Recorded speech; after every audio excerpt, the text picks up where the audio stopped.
یوں تو اللہ تبارک و تعالیٰ نے 12 مہینے اور 12 مہینے میں سے ہر مہینے کے 30 دن وہ سب اللہ تبارک و تعالیٰ کے پیدا کیے ہوئے ہیں، لیکن اللہ جل جلالہ نے اپنے فضل و کرم سے ان سال کے 360 دنوں میں سے بعض ایام کو کچھ خصوصی فضیلت عطا فرمائی اور اس کے کچھ مخصوص احکام رکھے۔ یہ محرم کا مہینہ بھی ایک ایسا مہینہ ہے جس کو قرآن کریم میں حرمت والا مہینہ کہا ہے۔ اشہر حرم، حرمت والے مہینے۔ قرآن کریم نے بتلایا کہ 4 مہینے ہیں جن میں اللہ تعالیٰ نے حرمت رکھی ہے، ان میں سے ایک محرم کا مہینہ، اور خاص طور پر محرم کی جو 10ویں تاریخ ہے جس کو عام طور سے عاشورہ کہا جاتا ہے۔ عاشورہ کے معنی ہے 10واں دن محرم۔ یہ اللہ تبارک و تعالیٰ کی رحمت و برکت کا اور تقدس کا خصوصی طور پر حامل۔ بعض لوگ یہ سمجھتے ہیں کہ عاشورہ کے دن کی فضیلت کی وجہ یہ ہے کہ اس میں نبی کریم سرور دو عالم صلی اللہ علیہ وسلم کے مقدس نواسے حضرت حسین رضی اللہ تعالیٰ عنہ کی شہادت کا واقعہ پیش آیا، اور اس وجہ سے وہ سمجھتے ہیں کہ عاشورہ اس وجہ سے مقدس ہے، اس وجہ سے اس کی حرمت ہے۔ یہ بات صحیح نہیں۔ عاشورہ کا دن خود رسول کریم سرور دو عالم صلی اللہ علیہ وسلم کے عہد مبارک میں مقدس دن سمجھا جاتا تھا۔ آپ نے اس کے کچھ خاص احکام عطا فرمائے تھے، قرآن کریم نے اس کی حرمت کا اعلان فرمایا تھا، اور حضرت سیدنا حسین رضی اللہ تعالیٰ عنہ کی شہادت کا واقعہ آپ کے وفات کے بھی تقریباً 60 سال کے بعد پیش آیا۔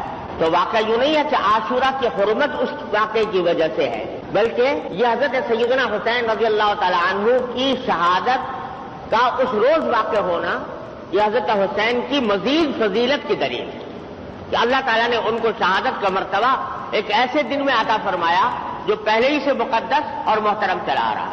تو اس لیے یہ مقدس دن ہے جو انشاءاللہ تعالیٰ آنے والا ہے۔ تقدس کی وجہ اللہ تعالیٰ بہتر جانتے ہیں، کون سے دن کو اللہ نے کیوں فضیلت دی اور اس کا کیا مرتبہ رکھا، اللہ تعالیٰ بہتر جانتے ہیں۔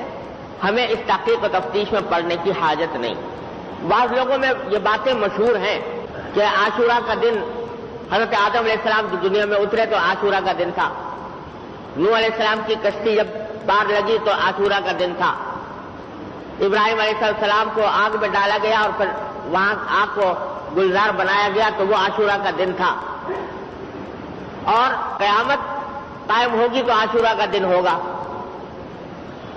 یہ باتیں عام طور سے لوگوں کے درمیان مشہور ہیں، لیکن ان کی کوئی اصل بنیاد نہیں۔ کوئی صحیح روایت ایسی نہیں ہے جو یہ بیان کرتی ہو کہ یہ واقعات عاشورہ کے دن پیش آئے تھے۔ صرف ایک روایت ہے، وہ یہ کہ حضرت موسیٰ علیہ السلام کا جب فرعون سے مقابلہ ہوا تو موسیٰ علیہ السلام دریا کے کنارے پہنچ چکے تھے، سمندر کے کنارے، اور پیچھے فرعون کا لشکر آ رہا تھا۔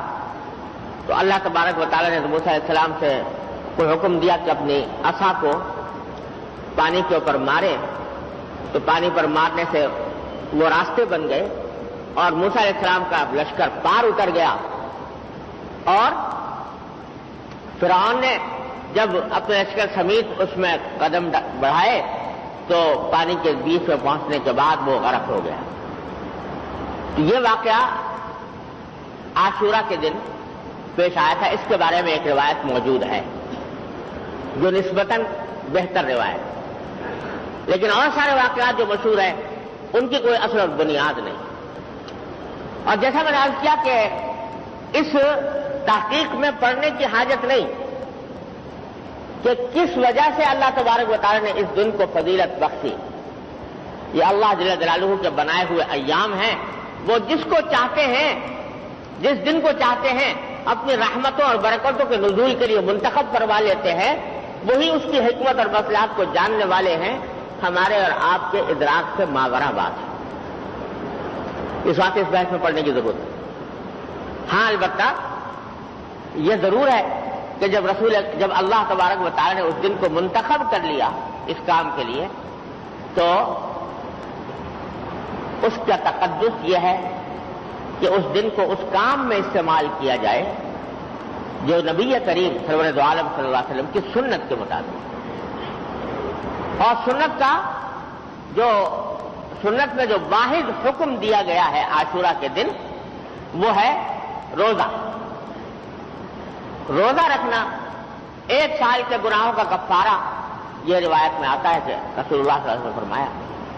تو یہ ہے اصل حکم، اس کی کوشش کرنی چاہیے کہ اللہ تعالیٰ اس کی توفیق عطا فرمائے.